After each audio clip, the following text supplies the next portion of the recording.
Jazakallah for your patience listening. Now we have the presumably more interesting session, the question and answer session.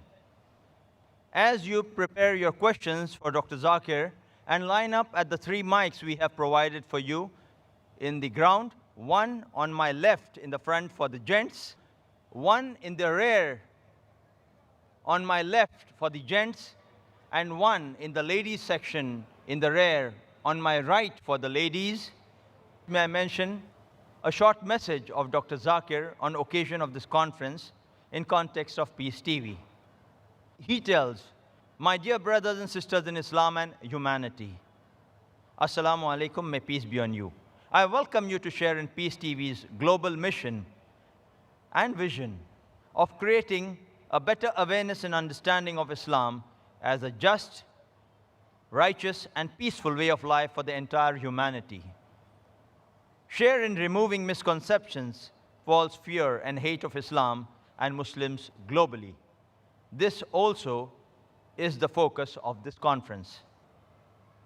Now, as Peace TV is telecast to over 150 countries worldwide, it beckons your taqwa, spirit, and support to make it a household TV channel across the globe, in all continents where it is being broadcast presently, except for South America. Not only in the Muslim homes, but also in millions of non-Muslim homes seeking reliable Islamic knowledge and wisdom, which many a time is not available in the mainstream media. Now we start the question and answer session. To generate more value from the time available for our question and answer session, the following rules need to be observed by the questioners. Your questions must be on the topic: is the Quran God's word? Your question should be brief and to the point. You may ask only one question at a time. For your second question, you need to queue again at the back of the queue where you're standing. Questions on the mic will be given first preference, and if time permits, questions on slips would be given second preference. Non-Muslims, brothers and sisters, will be given first preference to put forward their questions to Dr. Zakir.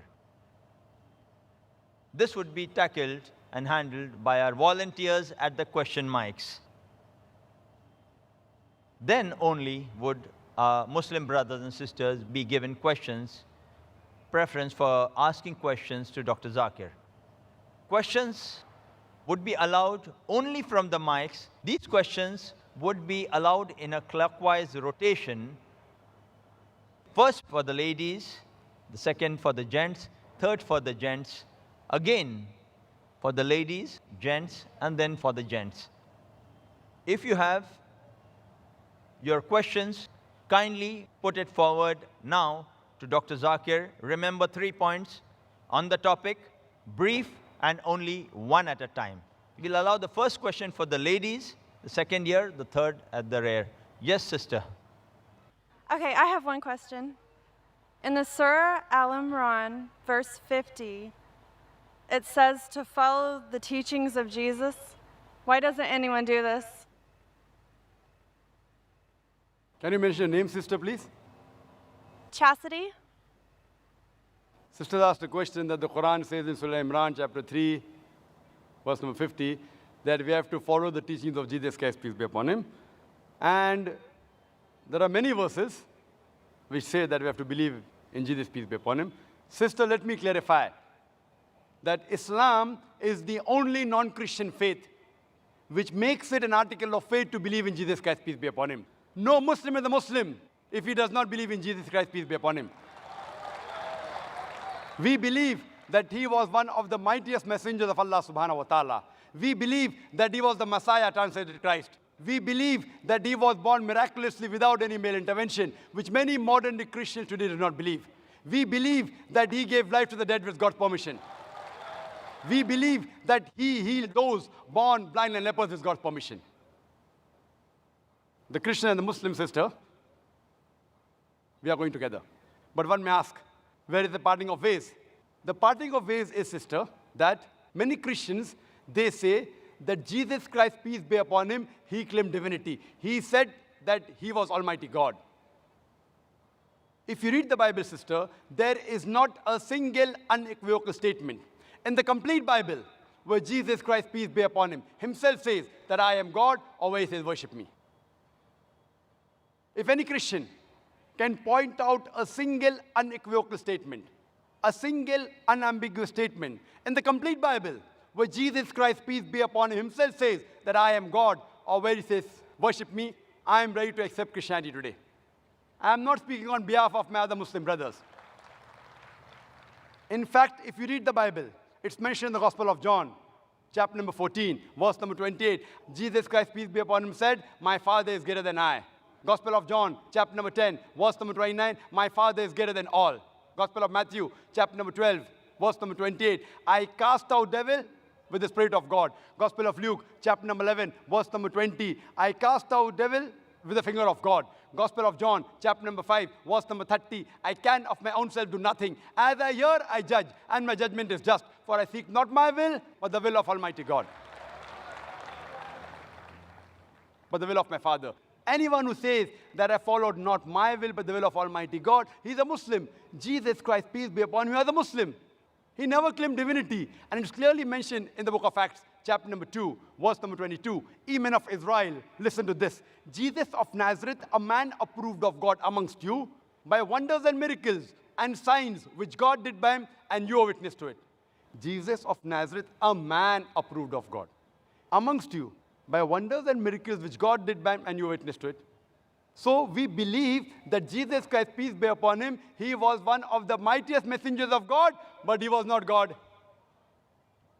So here we differ. As far as the teachings are concerned, your basic question was that Quran says we have to follow the teachings of Jesus Christ, peace be upon him. When Jesus Christ, peace be upon him, came in this world, he was only sent for the Jews, only for Bani Israel.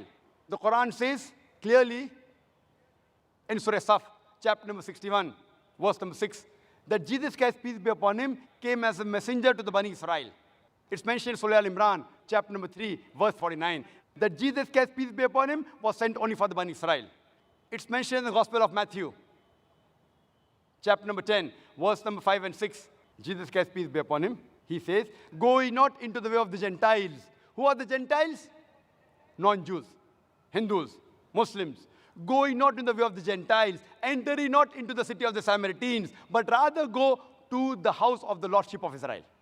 And a similar message is repeated in the Gospel of Matthew, chapter number 15, verse number 24. He says to the apostles that I have been sent not but to the Lordship of the house of Israel. So Jesus Christ, peace be upon him, was sent only for the Bani Israel. And his message was supposed to be followed only for a particular time period. That's what the Bible says, that's what the Quran says. In spite of this, sister, if you read the Bible, what Jesus Christ, peace be upon him, says, if you analyze, it's mentioned in the Gospel of Luke that Jesus Christ, peace be upon him, he was circumcised on the 8th day. We Muslims, mashallah, we are circumcised. Majority of the Christians aren't circumcised. So if you say that following the teachings of Jesus Christ, peace be upon him, makes you a Christian, then I'd like to say that I am more Christian than the Christians themselves. It is mentioned in the Bible, in the book of Ephesians, chapter number 5, verse number 18, that be not drunk. It's mentioned in the book of Proverbs, chapter number 20, verse number 1, that wine is a mocker. We Muslims, we don't drink alcohol. Quran says in Surah Ma'idah, chapter number 5, verse number 90, alcohol is haram, we don't touch it. We don't touch it as a whole. The Muslims are the biggest community of teetotalers. So according to the Bible, you should not have alcohol. It's mentioned in the Bible that you should not have pork in several places. It's mentioned in the book of Leviticus, chapter number 11, verse number 7 and 8. It's mentioned in the book of Deuteronomy, chapter number 14, verse number 8. In the book of Isaiah, chapter number 65, verse number 2 to 5. No less than 5 places that you should not have pork. We Muslims, we don't have pork. But majority of the Christians, they have pork. So if Christian means a person who follows the teachings of Jesus Christ, peace be upon him, we Muslims are more Christian than the Christians themselves. I can go on and on. When Jesus Christ, peace be upon him, was asked that which is the first of the commandments, he mentioned in the Gospel of Mark, chapter number 12, verse number 29. He said, Shama Israelo Adnai Haino Adnai Echad. It's a Hebrew quotation which means, Hear, O Israel, the Lord, our God, is one Lord. We Muslims, mashallah, we believe in none but one God. Majority of the Christians, they believe in Trinity. Father, Son, and Holy Ghost. So if you say Christian, means the person who follows the teachings of Jesus Christ, peace be upon him, we Muslims are more Christian than the Christians themselves.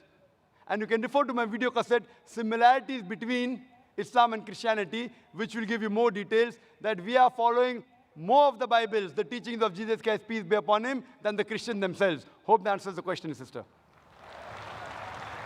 May I request our questioners to kindly state their names and profession so that we get a clear context with what background they're asking their question, and Zakir can, inshallah, give you a more appropriate response. And we would request our volunteers to kindly see that very courteously the non-Muslim brothers and sisters are given the first preference. May I put this too also in context?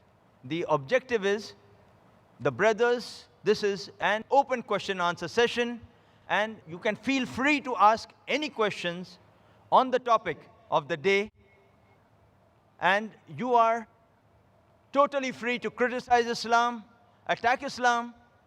If Dr. Zakir is speaking anything which is wrong or not speaking appropriate to the context of peace or what the message of Islam states, and it is against the basic humanity, feel free to ask him. You are under our full protection, and we appreciate a person who would criticize us openly in a context like this than a person who would be against and feel bad in the heart and not come out in the open about what we feel. We want you to come out in the open, ask questions, criticize, attack Dr. Zakir. This is your opportunity. Please don't miss it. Now, this is your opportunity for the next 1 hour. Feel free to ask questions. Yes, brother. Assalamu alaikum. My name is Ludovic Bonilla. I am French, non-Muslim, and I am traveling 8 months in India. I am 18 years old. I completed my 12 in June. And so, inshallah, if you agree, I will meet you in private. But now I just would like to ask you about the Jews.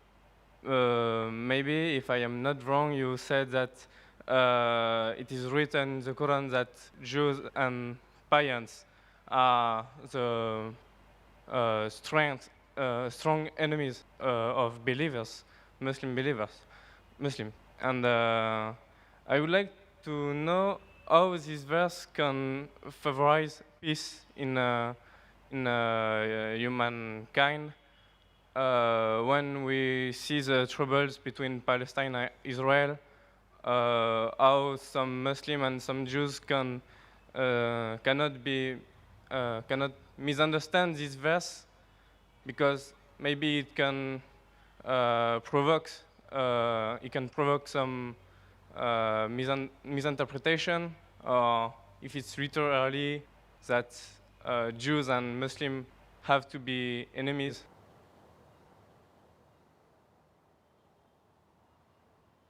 Brother, that's a very good question. That he said, I said in my speech, and I quoted the verse of the Quran of Surah Ma'idah, chapter 5, verse 82, which says that strongest in enmity to the Muslims would be the Jews and the pagans, and the closest in love would be the Christians. So if they wanted to create enmity when they say that the Jews and the Muslims should fight, the Quran doesn't say Jews and the Muslims should fight. The Quran says strongest in enmity to the Muslims, to the believers, will be Jews. It does not say that Muslims should fight with the Jews. It doesn't say that. But it says that the Jews, by nature as a whole, they'll be against Muslims. And I told in my lecture, there are many Jews who accepted Islam. There are many Jews who are good to Muslims. But as a whole, if you take Jews as a whole and the Christians as a whole, the Christians are closer than the Jews as a whole. This is a fact. For example, the Quran says that the Jews are intelligent also. So that's a fact. If they're intelligent, they're intelligent. That doesn't mean that it hides the fact. And the Quran also says that they will be as a whole a staunchest enemy. So this is one of the falsification tests. That today, if you want to prove the Quran wrong, if the Jews get together, all of them, and they decide, let's prove the Quran wrong. At least for 3-4 years, we will be better than the Christians. Let's stop the war of Palestine. You know the Palestinians? The Jews were kicked out by Hitler. Hitler incinerated 6 million Jews. He kicked them out of Germany. The Arabs, the Palestinians, they do ahlan wa sahlan. Come with open arms. After a few years, they are kicked out of the home. Imagine someone gives a traveler his home to live, and the traveler kicks him out of his home, and he's shouting that he has taken my house, and you're calling them terrorists. So what they have to do is, let's get together and solve this problem. Whatever the problem is. Today, America is controlled by the Jews, whether it be the banks, whether it be the money, whether it be the power. According to the American survey, no one can become a president of USA without walking the Star of David. Though the Jews are a minority, less than 5% in America. But they're controlling the economy, they're controlling America. Fine? So if they're controlling America, let all of this, let's solve the problem of Palestine, let's solve the American problem. Not forever. Few years. 4 or 5 years only. And the problem is solved. So we aren't telling that the Muslims should fight with the Jews. In fact, the Quran says, even if your enemy wants peace, several places, even if they come to fight you, it's mentioned in Surah Anfal, in the battle, if they want peace, give it to them. So Quran is always for peace. Quran is always encouraging them. But if a person does not want peace to prevail, what can we do? Islam is a religion of peace. It wants peace, but it even mentions facts. That means we have to be careful of the Jews. Not that we have to fight them, unless they come and fight with you. That's a different thing. Imagine what's happening in Palestine, what's happening in other parts of the world. So brother, for peace to prevail, you have to follow the guidance of the Quran and live harmoniously rather than be enemies. So Quran doesn't say that Jews should be enemies, but they will be, it's saying. Hope that answers the question. Can we have the next question from the brother in the rear? I am Mr. Chauhan, retired teacher. Before question, I would like to salam all of you. Wa alaikum assalam wa rahmatullahi wa barakatuh. My question is, the Quran is word of God, as you propounded in detail. But I doubt that Quran is not only the word of God, but it is mixture of God's and Prophet's word. How? Because in several verses you mentioned that I have not written, as Prophet mentioning, that I have not written, it is not my word. Wherever he has clarified that it is not my work. So what about these words? These are not his words. Please. Brother asked a very good question. And that logic I use when I speak to the Christians about the Bible. The brother said that undoubtedly you proved it's the word of God. But besides being the word of God, they're the words of Prophet because it's mentioned in the Quran, I did not write it. Brother, no verse of the Quran says, I did not write it. You point out the verse, and I'll accept that the Quran is not the word of God. What does the Quran say? They say that the Prophet wrote it. And I quoted. Maybe you misheard me. What I said, that Surah Sajda, chapter number 32, verse number 1 to 3. They say that the Prophet forged it. Tell them, nay, it is the truth from Almighty God. It is Almighty God talking. If the Prophet wrote it, then I agree with you. This is what is mentioned in the Bible. In the Bible, it says that Moses, peace be upon him, he says that I died on so and so. Neither Moses wrote it, neither God wrote it. So if Moses wrote the book, how can he say that I died? So that's what you find in the Bible. Jesus Christ, peace be upon him, speaking. So what we say, as far as the Quran is concerned, never will you find any direct speech of the Prophet. If it is quoted by Almighty God, in inverted commas. Almighty God may say that the prophet replied, but never does the Quran say, I did not write it. In fact, the Quran says, it is from Almighty God. And I quoted several verses. If you want me to repeat, I can repeat again. Surah Anam, chapter number 6, verse number 19. Surah Anam, chapter number 6, verse number 93. Surah Yusuf, chapter number 12, verse number 1 and 2. In Surah Taha, chapter number 20, verse number 113. In Surah Sajda, chapter 32, verse number 1 to 3. In Surah Yasin, chapter number 38, verse number 1 to 3. In Surah Zumur, chapter number 39, verse number 1. In Surah Ghafir, chapter number 40, verse number 2. In Surah Jasha, chapter number 45, verse number 2. Several places the Quran says, this book is a revelation from Almighty God. Direct speech. Hope that answers the question. Yes, sister. Hi, my name is Sarah. I'm an independent student. I graduated in America. I'm here studying independently. As you have stated, Jesus never does claim divinity in the Bible.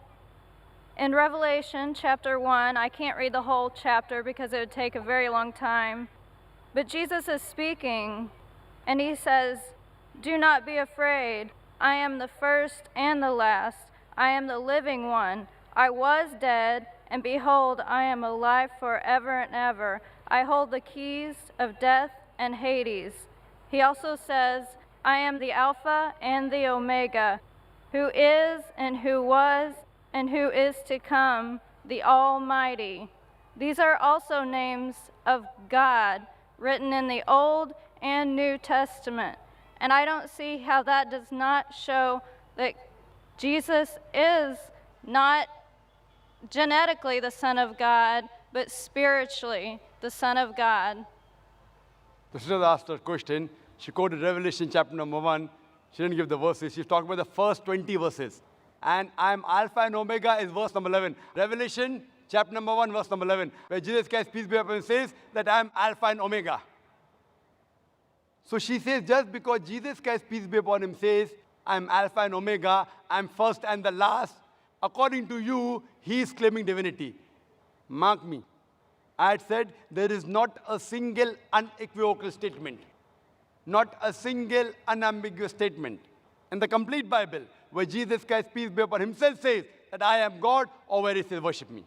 He didn't say. Now you are saying that because Jesus said I'm Alpha and Omega, therefore he's Almighty God. What do you mean Alpha and Omega? I'm the first and the last in what? Do you mean Jesus Christ was first in this world? No, he was born in a stable. Before him was his mother. There were many prophets that came before him. So surely he's not the first. Neither is he the last. In the Bible it says Prophet Muhammad, peace be upon him, he'll be coming. It's mentioned in the Gospel of John, chapter number 16, verse number 12 to 14. I have many things to say unto you, but ye cannot bear them now. For he, when the Spirit of truth shall come, he shall guide you unto all truth. He shall not speak of himself. All that ye hear shall he speak. He shall glorify me. He shall show you things to come. Talking about Prophet Muhammad, peace be upon him. So what does this word Alpha and Omega mean? It does not mean that he's first and the last, actually, literally. Because there were many people who came before him, and there are many people who came after him. What does it mean? That in the law of God, whatever the messenger says, the law of God is first and last. At the time of Moses, Moses was Alpha and Omega as far as the law of God was concerned. Whatever he taught had to be followed. At the time of Jesus, Jesus Christ, peace be upon him, his teachings were Alpha and Omega. It had to be followed. At the time of Prophet Muhammad, peace be upon him, his teachings are Alpha and Omega. It is the first and the last. It does not mean that he claimed divinity. So therefore I said, any unambiguous statement, if you literally mean he was first and last, if you read the Bible disagrees. There were many people who came before Jesus Christ, peace be upon him. He was born in the womb of the mother. And various people came after him also. So surely, sister, therefore I said, unambiguous, unequivocal statement. Hope that answers the question. Yes, brother. My name is Aryaputra Kumar Narayan Singh Konte from Delhi. I speak continue English to English. I am very, very sorry. Sir मैं पूछना चाहता हूँ क्या भगवान के बनाए हुए सभी नियमों में परिवर्तन होता रहता है क्या? मैं इसलिए पूछना चाहता हूँ क्योंकि इस्लाम धर्मावली बोलते हैं कि यानी कि मनुष्य का कभी पूर्ण जन्म नहीं होता है, और जबकि श्रीमद् भागवत गीता में श्री कृष्णा ने अर्जुन से कहा है, हे पार्थ, कि इंसान यानी कि कई बार जन्म लेता है, शायद तुम्हें नहीं मालूम है, मेरे कई जन्म हो चुके हैं। मैंने पहला जो गीता का ज्ञान दिया था वो पहले मनु को दिया था, जिसे आप शायद नू इस्लाम का नाम से जानते होंगे। और दूसरी बार कहते हैं कि मैंने सूर्य देव को ये ज्ञान दिया था, उसके बाद मैं आपको दे रहा हूँ। तो सर आप क्या बता सकते हैं कि मनुष्य का पूर्ण जन्म होता है या नहीं होता है? क्या भगवान के बनाए हुए नियमों में क्या परिवर्तन होता रहता है कि समय अनुसार? मैं ये पूछना चाहता हूँ। The brothers asked two questions. The first question is, can there be change in the law and the teachings of Almighty God? Can there be changes? And question two is that can a person be reborn? Can he be reborn? And he quoted a verse of the Gita, which I'll come to it later on. As far as the first question is concerned, can the laws of God keep on changing? If the law of God is time-bound, if it's meant for only a particular group of people and for a particular time period, it will keep on changing. For example, as I mentioned in my talk, Torah, Zabur, Injil, all of them were revelation of God, but they were meant for a particular group of people and for a particular time period.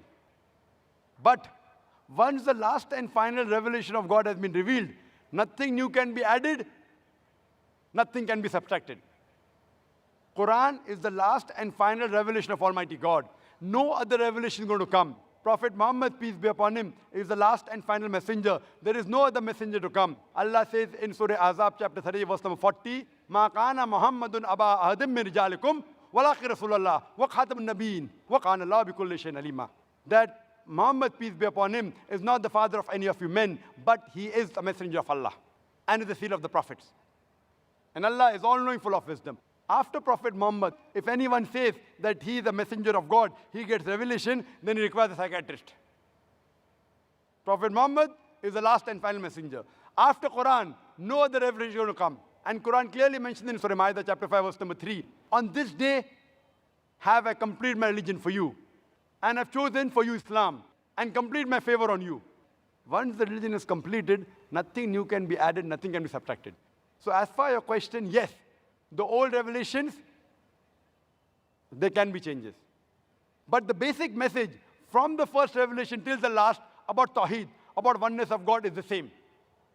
So all the revelations that came before the Quran, they have not maintained their pure form. They have been changed by human beings. And because it was not meant for eternity, Almighty God didn't feel it fit to be preserved. But as far as the Quran is concerned, Allah says in Surah Hijr, chapter number 15, verse number 9, we have revealed the Quran and we shall guard it from corruption. This Quran, even if all the human beings try and change the Quran, they cannot do it. All the human being and jinn, they get together, they can't change the Quran. So as far as the previous revelation, yes, there can be a change. But the final revelation, no, it cannot be changed. It is the ultimate. Now coming to the second question.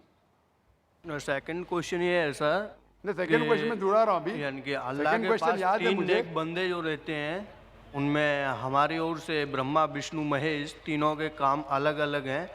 यानी कि पहला ब्रह्मा, यानी कि जैसा जो जीव काम करता है उसके हिसाब से उसको जन्म यानी कि योनि में भेज देते हैं। दूसरा काम है विष्णु, जो विष्णु जी हैं वो जीवों की पालना पोषणा की ओर ध्यान देते हैं। तीसरे जो महादेव हैं, जिनको देवादिदेव महादेव यानी कि शिव शंकर बोलते हैं, यानी कि वो सब का हिसाब बराबर करते हैं। यानी कि आपके पास जो यानी कि अल्लाह ताला के पास जो तीन बंदे नेक बंदे रहते हैं, उनका भी काम क्या यही है? भाई साहब आपने इस्माइल, इज़राइल, एक नया सवाल पूछा जी, इसका जवाब दूंगा। पहले पुराने सवाल का जवाब दूं कहने में, जी आपने पुनर्जन्म की बात की बराबर, जी तो उसका जवाब चाहिए या नहीं चाहिए? चाहिए। चाहिए ना। तो पहला पुनर्जन्म की बात करूंगा, फिर आपकी ब्रह्मा विष्णु और शिवा की भी बात करूंगा। हाँ, इंशाल्लाह तीनों की बात करूंगा मैं। There was asked another new question, so I told him first I'll reply to the old question, then I'll come to a new question. His previous question was that do you believe in reincarnation in a second life? As far as reincarnation is concerned, what you quoted is Bhagavad Gita, but the highest scripture in Hinduism is Ved. Vedas are number one. They are the Shrutis. Then later on come the Smritis, Mahabharata. Part of Mahabharata is Bhagavad Gita. Though Bhagavad Gita is more widely read than the Vedas, but authenticity in grade, Veda is higher. The Ved speaks about Punarjanam. Punarjanam means next life. And if you read the Quran too speaks about next life. Quran says you'll come in this world, you'll die, again you'll be resurrected. Punar means next, Janam means life. Punarjanam. Nowhere does the Veda speaks about death, life, death, life, death, life, death, life. Nowhere. Nowhere. Neither does the Bhagavad Gita speak about that. What you quoted to me is a verse of Bhagavad Gita, chapter number 4, verse number 22. I'm giving you the reference. Where it's mentioned in Bhagavad Gita, according to the Hindus, it's the word of Almighty God. And it says that as the human beings keep on changing the clothes, they throw away the old clothes and put on new clothes, same way the soul will take a new body. We'll throw away the old body, new body. I have got no problem. In this world, you have this body. When you die, you are resurrected, new body, no problem. It is matching with the Quran, matching with the Veda.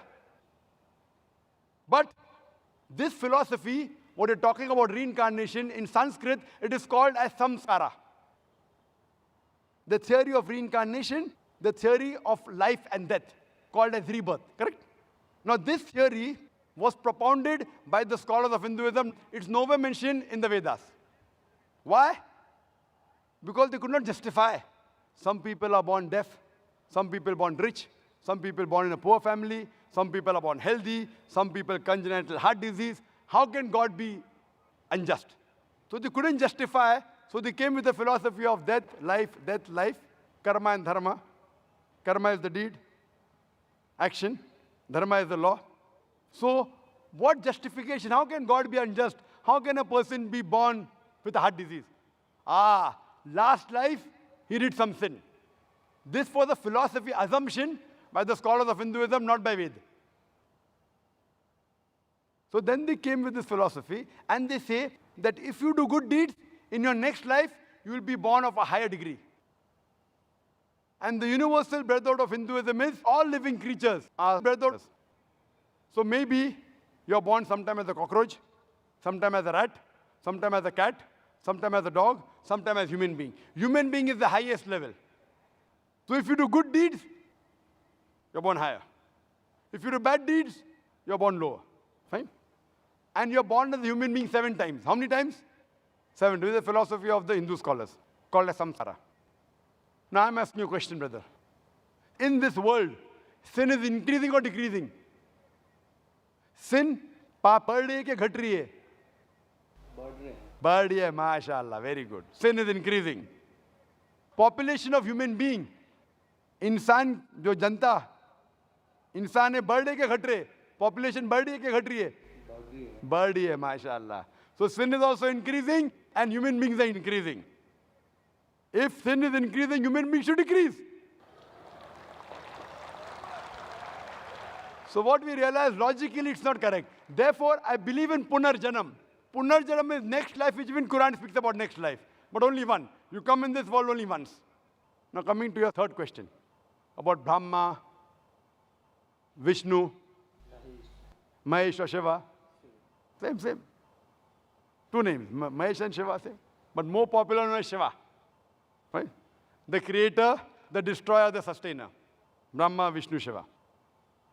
And you ask me that does God have these 3 forms? No, God doesn't have 3 forms. Does he have any people? Yes, he has many angels. See, alone God is sufficient. He does not require anyone's help.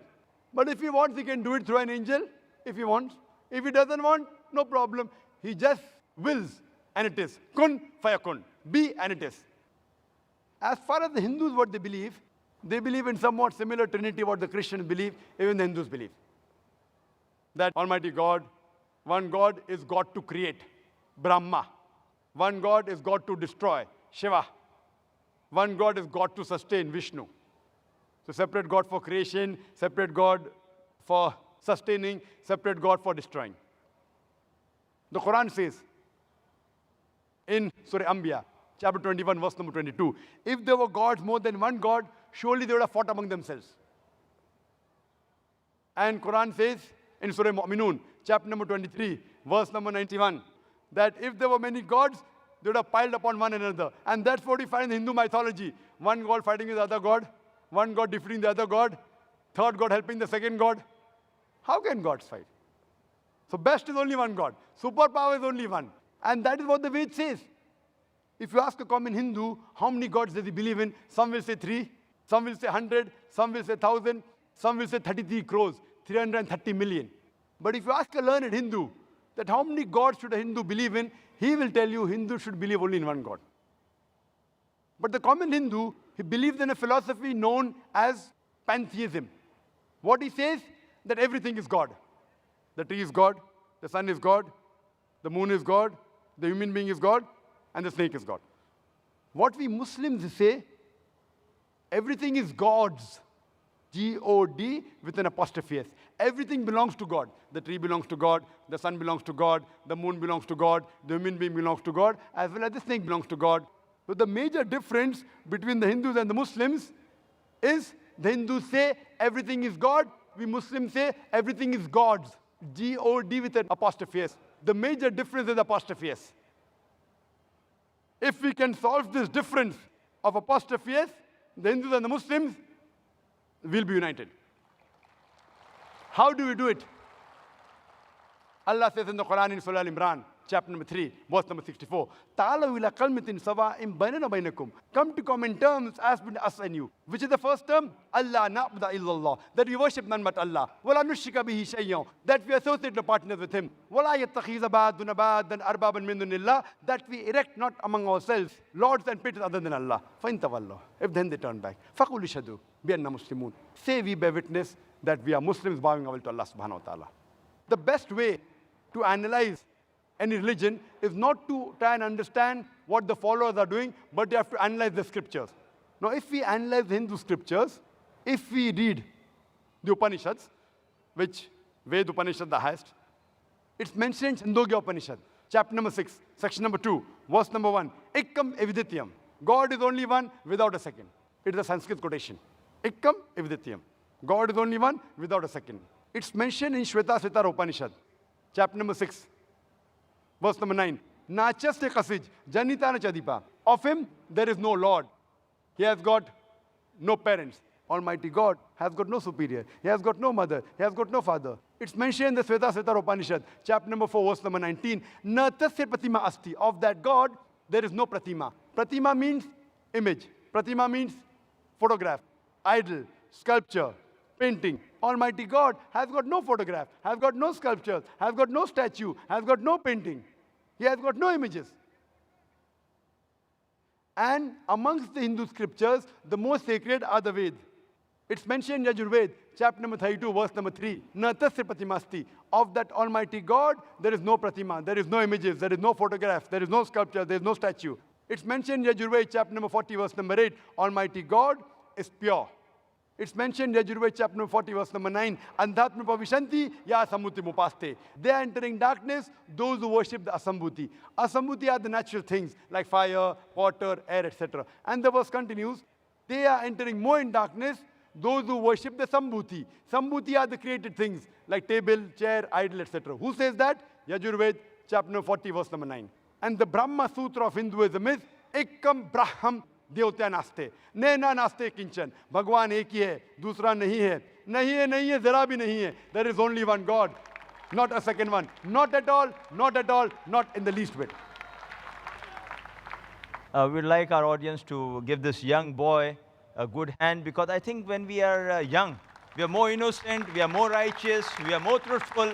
He's an example of it, putting a very genuine question. He had a genuine question, he believed in a genuine approach.